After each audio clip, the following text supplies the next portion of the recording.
नमस्कार, आप देख रहे हैं आरजे भारत न्यूज 7 और मैं हूं आपके साथ श्वेता। तो चलिए रुक करते हैं आज की प्रमुख और बड़ी खबर पर। शहीद मेजर अनुज सूद की पत्नी को 3 साल बाद भी महाराष्ट्र ने नहीं दी राहत।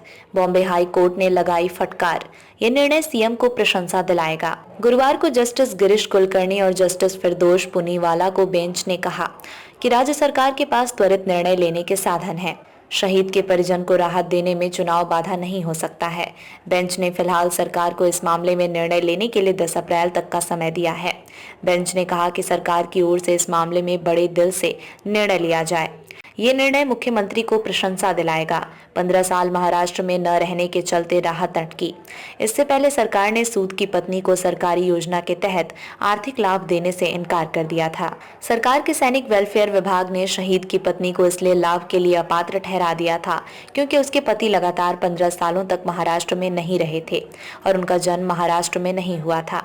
विभाग के इस असंवेदनशील रवैये के खिलाफ आकृति ने हाई कोर्ट में याचिका दायर की है। बहादुरी के लिए हुए थे सम्मानित। 30 वर्षीय मेजर सूद 2 मई 2020 को जम्मू कश्मीर में आतंकी ठिकाने से बंधक नागरिकों को बाहर निकालते समय वीर गति को प्राप्त हो गए थे। सूद की इस अभूतपूर्व बहादुरी के लिए उन्होंने राष्ट्रपति ने शौर्य चक्र से सम्मानित किया गया था। याचिका में मेजर की पत्नी ने दावा किया है कि उसके ससुर भी सेना में थे, इसलिए पति का जन्म कर्नाटक में हुआ था।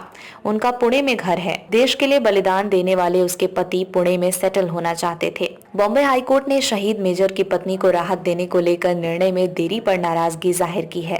कोर्ट ने कहा कि सरकार कुछ मुद्दों पर बिजली की गति से फैसले लेती है, लेकिन शहीद की विधवा को राहत देने में अपने कदम क्यों पीछे खींच रहे हैं।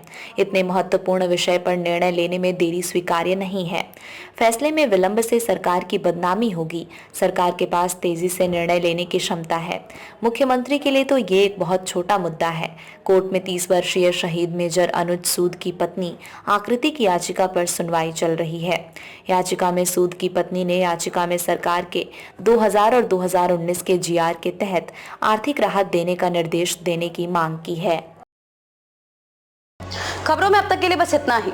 फिर होगी आपसे मुलाकात ऐसी किसी बड़ी और खास खबर के साथ। तब तक के लिए नमस्कार और देखते रहिए आरजे भारत न्यूज 7।